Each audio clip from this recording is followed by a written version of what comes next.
Then you have another thing about this other thing, universal fantasies. It's pretty new. And this is a wonderful resource right here by Theodore Taylor.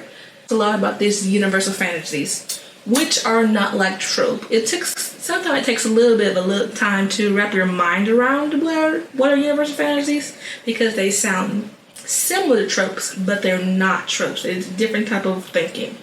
So, these are basically common concepts or situations people enjoy to read about, but it doesn't always translate to the real life what they want.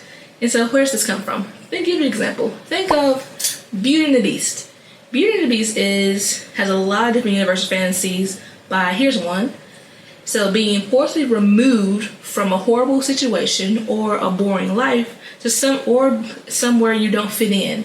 So the Beast takes Belle out of her horrible life and also the town she doesn't fit into and brings them to a whole new environment.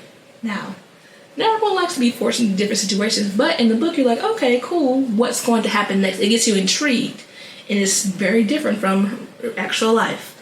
Also in the Beauty and the Beast, you have the bad guy or the bully that actually likes somebody, that likes the main character. So now you're trying to figure out, now you're invested because now the bad guy, quote unquote, likes the main character, and what are they going to do about it? How are they going to win their love? How are they going to trial and error this relationship or budding relationship? And that's also an area of intrigue. You have servants that love to serve you. This is actually an ideal or a concept or situation that everyone would love to be in. Like, if you go to a hotel, you like all the people from the bellboy all the way up to the managers to actually want to serve you and not just, not care about the service and having horrible customer service. Everyone always dreams of having the most outstanding customer service and by people that actually want to serve and have a great time. So that's actually a really nice concept because we don't always get that in the real world. Think about sometimes the greeter at Walmart. They're not always the best of greeters. Some are, but most are not. Then you also have the idea of a wounded heart is fixed by love. Most people love this ideal that they just need love and it fixes everything. Now in the real world, it doesn't always translate to certain things, but in the book world, you can make it work. And it's just a die-hard fantasy and just a belief that we all want to believe that love fixes everything. And it does. Fixes everything no matter what. And there's always something to love about it. Another example is Les Miserables. My favorite. One of my favorite plays. Now with Les Miserables, you have these multiple characters and multiple storylines going along with the French Revolution. So one of these things that Les Miserables has is a suffering main character, Jean Valjean. And he is a prisoner that has escaped, and he's shown kindness by a priest because he's suffering from thinking the world is a horrible place and it's always out to get him. And so the priest helps him to grow out of that and become a better man. And also then from Jean Valjean we get, not Fantine, but the mother of Colette, where she has a horrible life of being thrown away out of Jean Valjean's factory and becoming a night worker and eventually dying.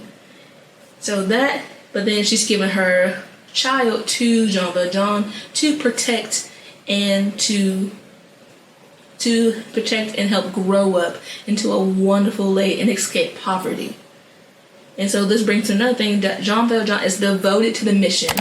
We really all love to see someone who's devoted. There's nothing that can stop them from completing the mission. Like, this is why we watch Mission Impossible. Ethan, there's nothing in Ethan's way that's going to stop him from doing these impossible missions.